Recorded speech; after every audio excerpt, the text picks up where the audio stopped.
दोस्तों, तुम खुद को स्ट्रांग समझते हो? तो एक सवाल है, प्रेशर में तुम एक्ट करते हो या फ्रीज? क्योंकि इमरजेंसी में आईक्यू काम नहीं आता, कॉन्फिडेंस काम नहीं आता। काम आता है वो इंसान जो तुम तब बन जाते हो जब डर कंट्रोल ले लेता है। ये ऑडियो बुक सेल्फ हेल्प नहीं है, ये सेल्फ एक्सपोजर है। अगर सच में जानना है कि प्रेशर में तुम कौन हो, तो आगे सुनो। Chapter 1, the illusion of safety.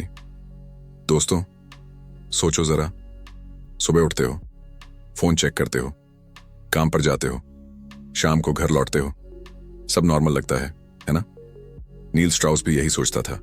उसकी जिंदगी बाहर से परफेक्ट दिखती थी, अच्छा पैसा, नाम, पहचान, कनेक्शंस। लेकिन एक दिन उसके दिमाग में एक सवाल चुभने लगा। अगर सब कुछ अचानक रुक जाए तो? ना पुलिस आए, ना हॉस्पिटल खुले, ना कोई हेल्प मिले, और सबसे खतरनाक बात, ना कोई गारंटी हो कि कोई आएगा भी। यहीं से इस किताब की असली कहानी शुरू होती है। नील को यह डर किसी डिजास्टर से नहीं आया था। ना अर्थक्वेक हुआ था, ना रायट, ना वॉर। डर आया था एक सिंपल रियलाइजेशन से कि हम जिस चीज को सुरक्षा समझते हैं वो असल में सिर्फ आदत है। हम जॉब को सिक्योरिटी कहते हैं, लेकिन जॉब एक दिन में चली जा सकती है। हम सिस्टम पर भरोसा करते हैं, लेकिन सिस्टम तभी तक काम करता है जब तक वो ओवरवेल्म ना हो जाए।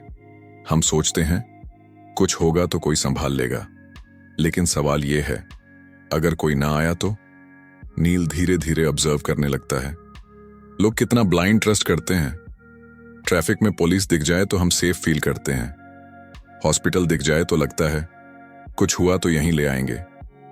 पर सच ये है, डिजास्टर में पुलिस भी फंस जाती है, हॉस्पिटल भी ओवरलोड हो जाते हैं, हेल्प भी सीमित होती है, और तब पता चलता है सिस्टम हमें बचाने के लिए नहीं बना, वो बस नॉर्मल दिनों के लिए बना है। नील को ये बात पैनिक नहीं देती, उल्टा उसे और क्यूरियस बनाती है। वो सोचता है, अगर मुझे सच में अपनी लाइफ बचानी पड़ी तो क्या मैं मेंटली रेडी हूं?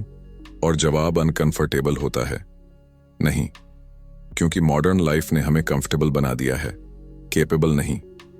हम जीपीएस यूज करते हैं तो रास्ता याद नहीं रहता, हम फूड ऑर्डर करते हैं तो खाना बनाना भूल जाते हैं, हम इमरजेंसी नंबर याद रखते हैं, स्किल नहीं। नील को समझ आने लगता है कि सुरक्षा का इल्यूजन कितना डेंजरस है। जब इंसान को लगता है कि सब कंट्रोल में है, तभी वो सबसे ज्यादा केयरलेस हो जाता है, और यही इल्यूजन उसे अंदर से खोखला कर रहा था। वो मानने लगता है असल डेंजर बाहर नहीं है, असल डेंजर है तैयारी का ना होना। और तैयारी का मतलब गन्स खरीदना नहीं, बैग्स भर लेना नहीं। तैयारी का मतलब है ये जानना कि दबाव में तुम्हारा दिमाग कैसे रिएक्ट करता है। नील खुद से एक ऑनेस्ट सवाल पूछता है, अगर मेरी लाइफ सच में खतरे में हो तो क्या मैं एक्ट कर पाऊंगा या फ्रीज हो जाऊंगा? ये सवाल ज्यादातर लोग पूछते ही नहीं, क्योंकि जवाब डर आता है। हम इल्यूजन में जीना प्रेफर करते हैं। नील ये इल्यूजन तोड़ने का फैसला करता है। वो चाहता है असली एक्सपीरियंस, वो कंफर्ट से बाहर निकलना चाहता है, वो देखना चाहता है कि इमरजेंसी में इंसान कैसा बनता है। और यहीं पर उसकी जर्नी डेंजरस मोड़ लेती है, क्योंकि जब तुम सेफ्टी का झूठ छोड़ते हो तो डर सामने खड़ा हो जाता है। और डर सिर्फ फीलिंग नहीं होता, डर तुम्हारी आइडेंटिटी को चैलेंज करता है।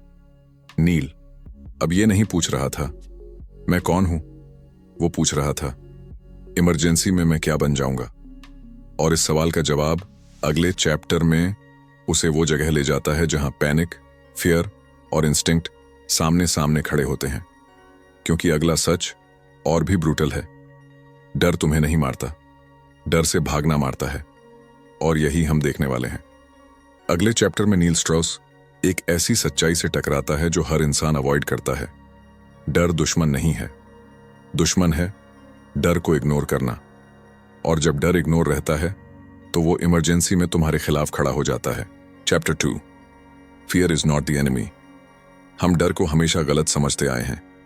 बचपन से सिखाया गया, डरो मत, स्ट्रांग बनो, फियर कमजोरी है। नील स्ट्राउस भी यही मानता था। जब भी उसे एंग्जाइटी होती, वो उसे दबा देता, डिस्ट्रैक्ट करता, बिजी हो जाता। काम में, ट्रैवल में, सक्सेस में, लेकिन डर कहीं गया नहीं। वो बस चुप हो गया। और यही सबसे डेंजरस होता है। नील को धीरे धीरे समझ आने लगता है, डर प्रॉब्लम नहीं है, प्रॉब्लम है डर को इग्नोर करना। क्योंकि जो डर सुना नहीं जाता वो इमरजेंसी में चिल्लाता है। नील ऑब्जर्व करता है, जिन लोगों ने कभी असली स्ट्रेस नहीं देखा वही लोग पैनिक सबसे ज्यादा करते हैं। इमरजेंसी में कुछ लोग फ्रीज हो जाते हैं, कुछ लोग गलत डिसीजंस लेते हैं, कुछ लोग खुद को ही नुकसान पहुंचा देते हैं। क्यों? क्योंकि उनका दिमाग डर का आदी नहीं होता। नील को एहसास होता है, हम डेली लाइफ में डर से बचते रहते हैं, अनकंफर्टेबल कॉन्वर्सेशंस टाल देते हैं, कॉन्फ्लिक्ट अवॉइड करते हैं, रिस्क लेने से पीछे हटते हैं और फिर उम्मीद करते हैं कि इमरजेंसी में हम हीरो बन जाएंगे। ये खुद से झूठ बोलना है। नील अपने डर को टेस्ट करना चाहता है। वो जानना चाहता है, क्या मैं प्रेशर में शांत रह सकता हूं या मेरा दिमाग बंद हो जाएगा। यहीं से वो एक डेंजरस रास्ता चुनता है। वो जानबूझकर खुद को स्ट्रेस में डालता है, रियल स्ट्रेस, कंट्रोल्ड कैओस। वो समझता है डर को खत्म नहीं किया जा सकता, डर को ट्रेन किया जा सकता है। जैसे बॉडी जिम में ट्रेन होती है वैसे ही दिमाग स्ट्रेस में ट्रेन होता है। नील EMT ट्रेनिंग ज्वाइन करता है। अब ये कोई मोटिवेशनल डिसीजन नहीं था, ये सेल्फ एक्सपोजर था। Ambulance rides, accidents, injuries, blood, screaming people. यहां कोई पॉज बटन नहीं होता, यहां कोई मैं रेडी नहीं हूं नहीं चलता। यहां अगर तुम फ्रीज हुए तो कोई मर सकता है। नील पहली बार नोटिस करता है, डर हर सिचुएशन में होता है, लेकिन ट्रेन्ड लोग डर के साथ काम करते हैं, अनट्रेन्ड लोग डर से लड़ते हैं और वही हार जाते हैं। नील को यह समझ आने लगता है, डर सिग्नल है, वार्निंग है, इंफॉर्मेशन है, लेकिन हम उसे दुश्मन बना लेते हैं। जब हार्ट तेज धड़कता है तो हम घबरा जाते हैं, जब हाथ कांपते हैं तो हम खुद को कमजोर मान लेते हैं। लेकिन ट्रेन्ड लोग जानते हैं ये बॉडी का अलर्ट सिस्टम है। नील महसूस करता है उसकी प्रॉब्लम डर नहीं थी, उसकी प्रॉब्लम थी कंफर्ट। कंफर्ट ने उसे फ्रेजाइल बना दिया था। जहां भी डिस्कंफर्ट आता वो भाग जाता और यही हैबिट इमरजेंसी में जानलेवा बन सकती है। नील ये भी देखता है, जो लोग बार बार स्ट्रेस देखते हैं उनका रिएक्शन स्लो नहीं, स्टेबल होता है। वो ड्रामेटिक नहीं होते, वो काल्म होते हैं, क्योंकि उनका दिमाग डर से डरता नहीं, वो डर को पहचानता है। नील अब एक अनकंफर्टेबल ट्रूथ एक्सेप्ट करता है, अगर तुमने कभी डर फेस नहीं किया तो इमरजेंसी तुम्हें एक्सपोज कर देगी। तुम्हारा असली वर्जन बाहर आ जाएगा और वो वर्जन वही होगा जो तुमने प्रैक्टिस किया है। अवॉइडेंस प्रैक्टिस्ड तो फ्रीज, कंफर्ट प्रैक्टिस्ड तो पैनिक। नील अब सवाल बदल देता है। अब वो ये नहीं पूछता मैं डरता क्यों हूं, वो पूछता है मैं डर के साथ क्या करता हूं। और यही फर्क डालता है सर्वाइवल और कोलैप्स में। इस चैप्टर के अंत तक नील को एक बात क्लियर हो जाती है, डर को हटाने की कोशिश मत करो, डर के साथ रहना सीखो। क्योंकि इमरजेंसी में डर जाएगा नहीं, या तो तुम उसे संभालोगे या वो तुम्हें। और यहीं से कहानी और डार्क हो जाती है, क्योंकि अब अगला सवाल उठता है, अगर डर सामने खड़ा हो और प्रेशर अनबेरेबल हो जाए तो असली इंसान कौन बाहर आता है? अगले चैप्टर में नील स्ट्रॉस ये डिस्कवर करता है कि इमरजेंसी में इंसान वो नहीं बनता जो वो सोचता है, वो बनता है जो प्रेशर में बच जाता है। Chapter 3, who you become under pressure. Neil Strauss को अब एक बात साफ दिखने लगी थी, इमरजेंसी में लोग बदलते नहीं हैं, इमरजेंसी बस उन्हें एक्सपोज कर देती है। जो तुम नॉर्मल लाइफ में हो, प्रेशर में उसका रॉ वर्जन बाहर आता है। नील EMT ट्रेनिंग के दौरान एक सीन ऑब्जर्व करता है, एक छोटा एक्सीडेंट, कुछ खास नहीं, कोई बड़ी डिजास्टर नहीं, फिर भी एक आदमी फ्रीज हो गया, बस खड़ा रहा, आंखें खुली थीं लेकिन दिमाग बंद। वहीं पास में खड़ा दूसरा आदमी शांत था, फोकस्ड था, बिना घबराए काम कर रहा था। नील के दिमाग में एक अनकंफर्टेबल सवाल उठता है, दोनों इंसान हैं, फर्क क्या है? Strength, intelligence, confidence? नहीं, फर्क था प्रैक्टिस का। प्रेशर में इंसान सोचता नहीं है, वो रिएक्ट करता है, और रिएक्शन वही होता है जो उसने बार बार प्रैक्टिस किया हो। नील को एहसास होता है हम अपनी आइडेंटिटी गलत जगह बना लेते हैं। हम सोचते हैं मैं काल्म हूं, मैं स्मार्ट हूं, मैं स्ट्रांग हूं, लेकिन ये सब लेबल्स हैं, रियलिटी नहीं। रियलिटी ये है तुम वही हो जो प्रेशर में निकलता है। नील खुद को ऑब्जर्व करने लगता है। हार्ट तेज धड़कता है, ब्रीदिंग शॉल हो जाती है, माइंड क्लटर्ड। पहले वो खुद से लड़ता था, रिलैक्स रिलैक्स, लेकिन अब वो कुछ और नोटिस करता है। जैसे ही प्रेशर बढ़ता है, दिमाग शॉर्टकट्स लेने लगता है, लॉजिक गायब हो जाता है, इंस्टिंक्ट टेक ओवर कर लेता है, और यहीं ज्यादातर लोग गलती करते हैं। नील समझता है इमरजेंसी इंटेलिजेंस टेस्ट नहीं होती, इमरजेंसी कंडीशनिंग टेस्ट होती है। तुम्हारा दिमाग वही करेगा जो उसे सेफेस्ट शॉर्टकट लगेगा। अगर तुमने लाइफ में अवॉइड करना सीखा है तो इमरजेंसी में भी अवॉइड करोगे। अगर तुम अनकंफर्टेबल सिचुएशन से भागे हो तो प्रेशर में भी भागोगे।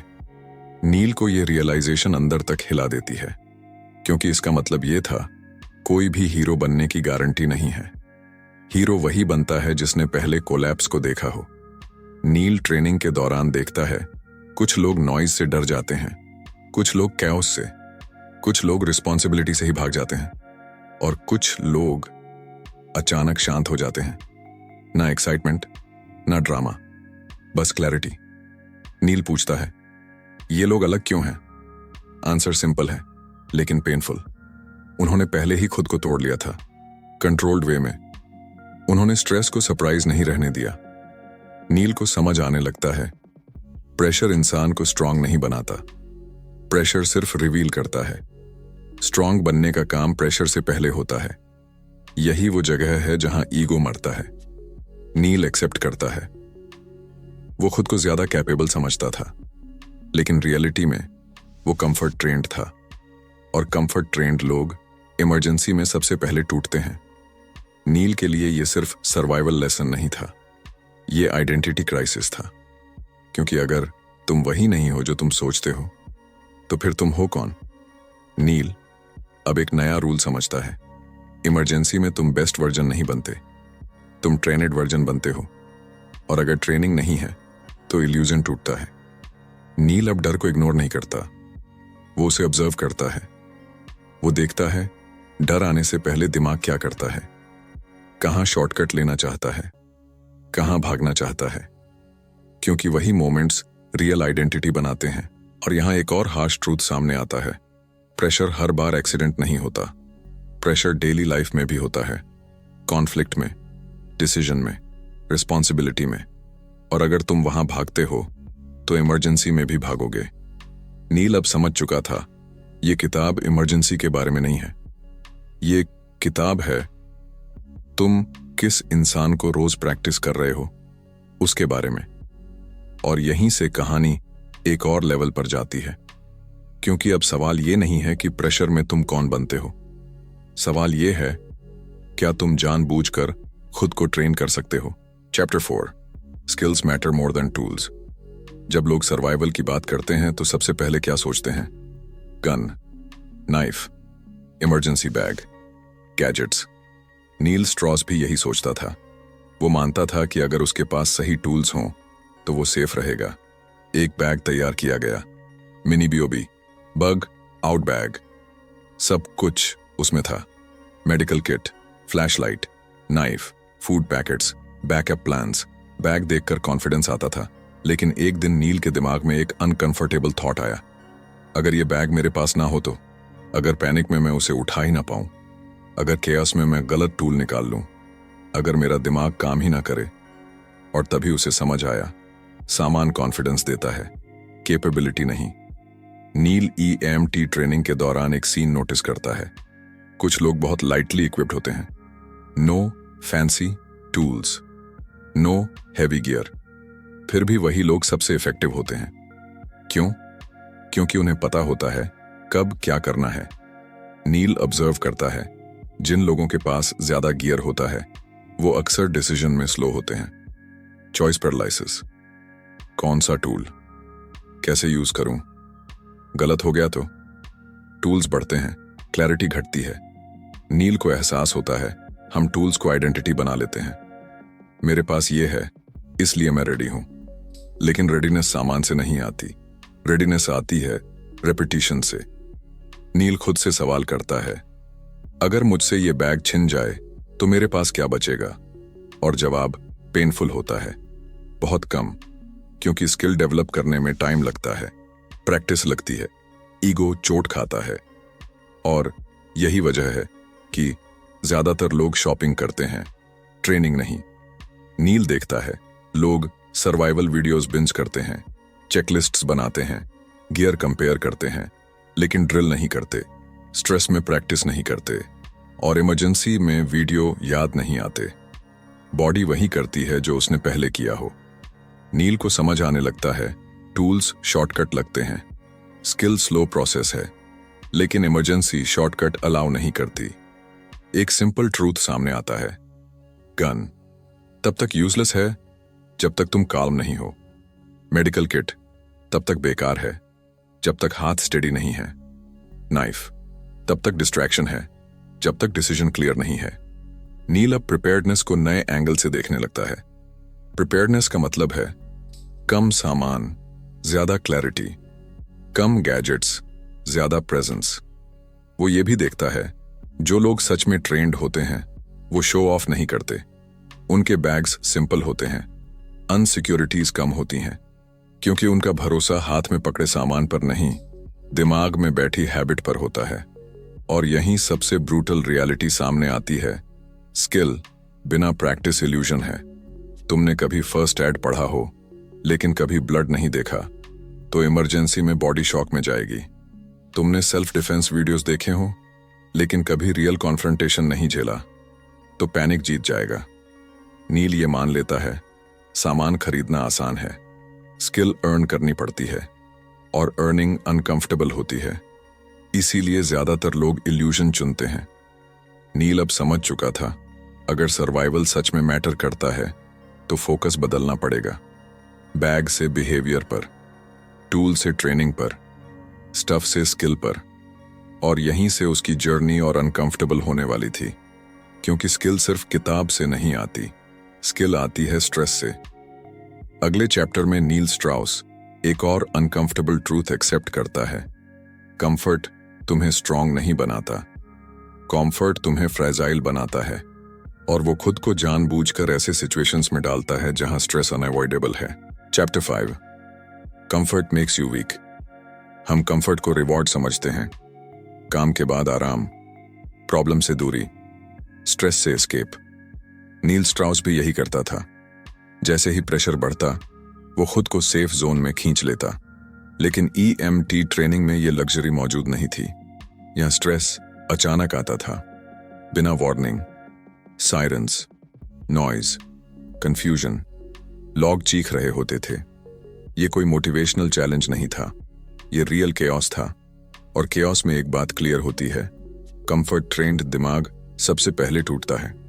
नील पहले दिन खुद को ऑब्जर्व करता है, हार्ट रेट बढ़ा हुआ, हैंड्स शेकी, थॉट्स स्प्लिटेड। दिमाग एक ही काम कर रहा था, एस्केप। लेकिन यहां एस्केप का ऑप्शन नहीं था।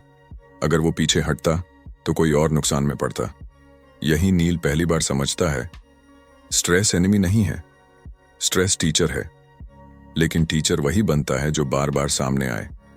नील देखता है जिन लोगों ने सालों तक इमरजेंसी देखी है उनकी आवाज शांत होती है, उनकी मूवमेंट्स स्लो नहीं कंट्रोल्ड होती हैं। ना कोई हीरो बनने की कोशिश, ना पैनिक, बस काम। नील को रियलाइजेशन होती है, काल्म पर्सनैलिटी ट्रेट नहीं है, काम ट्रेंड बिहेवियर है। कंफर्ट ने हमें यह सिखाया है, अगर अनकंफर्टेबल लगे तो हट जाओ, लेकिन इमरजेंसी में हटना कोलैप्स होता है। नील खुद को डेलिबरेटली एक्सपोजर में डालता है। Ambulance rides, night shifts, unpredictable situations. हर बार डर लगता है, हर बार बॉडी रिएक्ट करती है, लेकिन हर एक्सपोजर के बाद रिएक्शन थोड़ा बदलता है। डर आता है लेकिन डिसीजन क्लियरर होता है। नील समझता है स्ट्रेस से भागना डर को बड़ा करता है, स्ट्रेस में रहना डर को फेमिलियर बनाता है, और जो फेमिलियर हो जाता है वो कंट्रोल में आने लगता है। नील ये भी देखता है, जो लोग कंफर्ट में जीते हैं वो स्ट्रेस को इमेजिन करते हैं, जो लोग स्ट्रेस में जीते हैं वो उसे मैनेज करते हैं।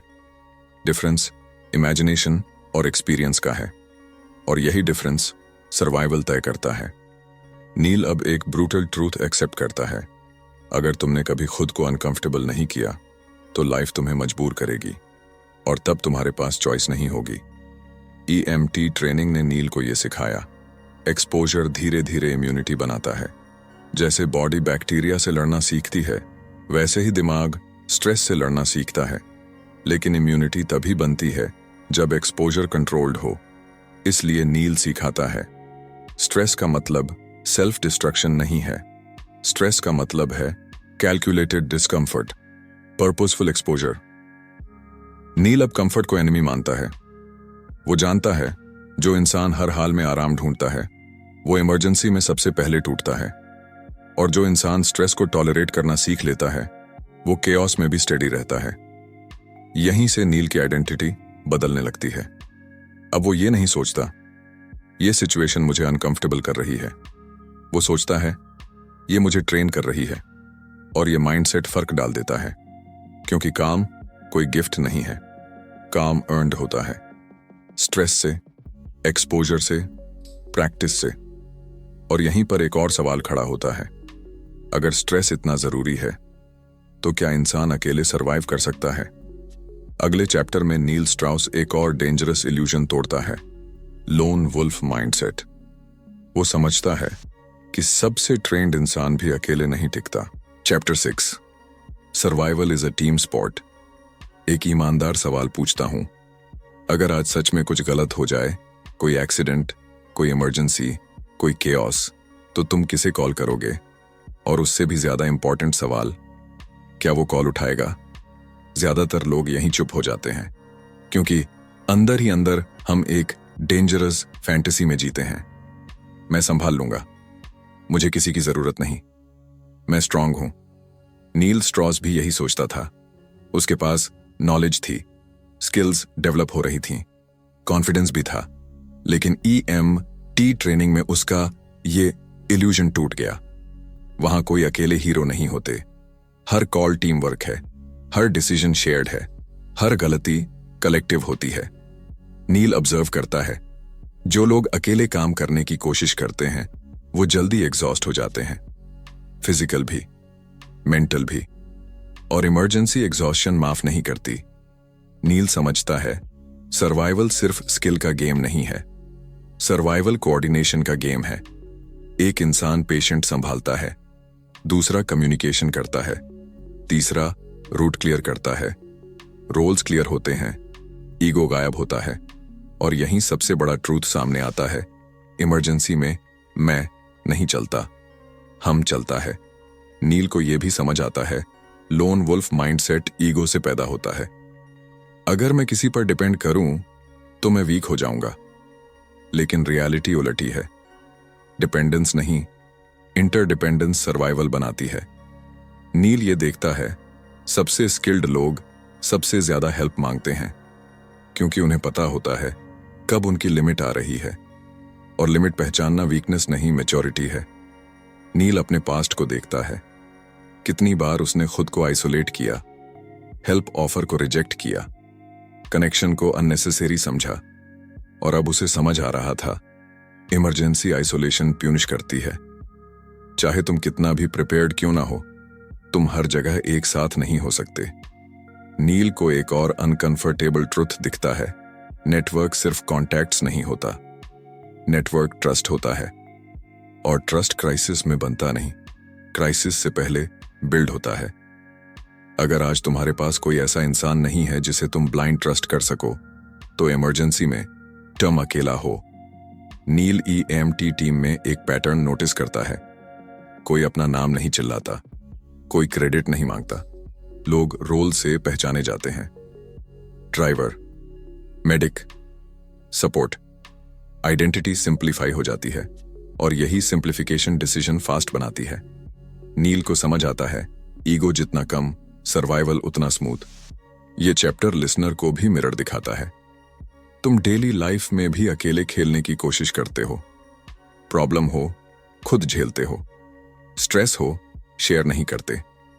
हेल्प मांगना ऑकवर्ड लगता है और फिर सोचते हो मैं स्ट्रांग हूं। नील अब जान चुका था, स्ट्रेंथ अकेले खड़े रहने में नहीं है, स्ट्रेंथ सही समय पर साथ खड़े होने में है। और ये सिर्फ इमरजेंसीज के लिए नहीं है, लाइफ भी टीम स्पोर्ट है। बिजनेस, हेल्थ, मेंटल स्टेबिलिटी, हर जगह।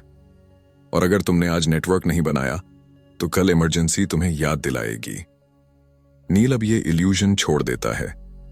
वो समझ जाता है सर्वाइवल अकेले नहीं होता, सर्वाइवल कनेक्टेड होता है। और यहीं से कहानी अपने अंतिम फेज में प्रवेश करती है, क्योंकि अब सवाल ये नहीं है कि तुम किसके साथ सर्वाइव करोगे। सवाल ये है, आखिर सच में क्या चीज तुम्हें बचाती है। Chapter 7, what actually saves you. अब एक आखिरी सवाल, इतना सब देखने के बाद, इतनी ट्रेनिंग, इतना स्ट्रेस, इतने इल्यूजन्स टूटने के बाद असल में तुम्हें क्या बचाता है। नील स्ट्रॉस इस सवाल के साथ अकेला बैठता है। कोई सायरन नहीं, कोई कैओस नहीं, बस ऑनेस्ट ऐसी। और जवाब कोई ड्रामेटिक चीज नहीं था, ना कोई वेपन, ना कोई बैग, ना कोई सीक्रेट टेक्निक। जो चीज उसे बार बार बचाती रही वो बहुत सिंपल थी, काल्म रिस्पॉन्सिबिलिटी। नील समझ चुका था, इमरजेंसी में हीरो नहीं चाहिए, इमरजेंसी में प्रेजेंट इंसान चाहिए। वो इंसान जो ब्लेम नहीं करता, वो इंसान जो फ्रीज नहीं होता, वो इंसान जो ये नहीं पूछता मेरे साथ ही क्यों, वो इंसान पूछता है अब क्या करना है। और यही माइंडसेट फर्क डाल देता है। नील को एहसास होता है सर्वाइवल का मतलब डर का खत्म होना नहीं है। सर्वाइवल का मतलब है डर के साथ भी डिसीजन लेना, डर को महसूस करना, लेकिन उसे स्टीयरिंग न देने देना। नील अपने पूरे जर्नी को देखता है और अंत में यह समझ आया, सर्वाइवल बाहर की चीज नहीं है। सर्वाइवल एक आंतरिक एग्रीमेंट है, अपने आप से किया हुआ वादा कि जब हालात बिगड़ेंगे तो मैं भागूंगा नहीं, मैं कंप्लेन नहीं करूंगा, मैं वेट नहीं करूंगा कि कोई आकर मुझे बचा ले, मैं रिस्पॉन्सिबिलिटी लूंगा। नील ये भी जान चुका था, ज्यादातर लोग इसलिए नहीं टूटते कि सिचुएशन हार्ड होती है, वो इसलिए टूटते हैं क्योंकि उन्हें ये यकीन नहीं होता कि वो संभाल पाएंगे। और कॉन्फिडेंस मोटिवेशनल कोट से नहीं आता, कॉन्फिडेंस आता है एविडेंस से। हर बार जब तुम डर के बावजूद एक्ट करते हो, तुम अपने दिमाग को प्रूफ देते हो, आई कैन हैंडल दिस। और धीरे धीरे पैनिक की जगह प्रेजेंस आ जाती है। नील का फाइनल रियलाइजेशन ब्रूटल है, लेकिन फ्रीइंग भी है। कोई तुम्हें बचाने नहीं आने वाला। और यही बात तुम्हें स्ट्रांग बनाती है, क्योंकि जब तुम ये एक्सेप्ट कर लेते हो तो विक्टिम माइंडसेट मर जाता है और रिस्पॉन्सिबिलिटी जन्म लेती है। अब ये किताब तुम्हें डराने के लिए नहीं है, ये तुम्हें जगाने के लिए है, ताकि अगली बार जब लाइफ तुम्हें कॉर्नर करे तो तुम खुद से ये ना कहो मेरे साथ ऐसा क्यों हो रहा है। तुम कहो ठीक है, अब मैं क्या कर सकता हूं। और यही सवाल सर्वाइवर्स को बाकी सबसे अलग करता है। नील स्ट्राउस इस किताब को एक वार्निंग की तरह नहीं छोड़ता, वो इसे इनविटेशन की तरह छोड़ता है। एक इनविटेशन अपनी इल्यूजन वाली लाइफ से बाहर आने का, क्योंकि सच ये है तुम ऑलरेडी केपेबल हो, बस तुमने खुद को टेस्ट नहीं किया है। और जब तुम टेस्ट करना शुरू कर दोगे तो तुम्हें किसी मोटिवेशनल स्पीकर की जरूरत नहीं पड़ेगी, क्योंकि तुम्हारी हर छोटी जीत खुद बोलने लगेगी, मैं संभाल सकता हूं। और यही विश्वास, काल्म, ग्राउंडेड, अर्न्ड, आखिर में तुम्हें बचाता है। ये किताब तुम्हारी लाइफ सेव नहीं करती, ये तुम्हें याद दिलाती है कि तुम खुद अपनी लाइफ बचा सकते हो। और अगर ये बात अनकंफर्टेबल लगी तो समझ लेना यही इस किताब का काम था, क्योंकि ग्रोथ आराम में नहीं होती, वो वहीं होती है जहां बहाने खत्म होते हैं। अब सवाल ये नहीं है कि दुनिया कितनी डेंजरस है, सवाल ये है क्या तुम रेडी हो। अगर तुम सच में स्ट्रांग बनना चाहते हो, सिर्फ सुनने वाले नहीं अप्लाई करने वाले इंसान बनना चाहते हो, तो हमारे चैनल 7 PM ऑडियो बुक को अभी सब्सक्राइब करो यहां मोटिवेशन नहीं बेची जाती, यहां रियलिटी सिखाई जाती है। और याद रखना, कोई तुम्हें बचाने नहीं आने वाला, इसलिए खुद को तैयार करो।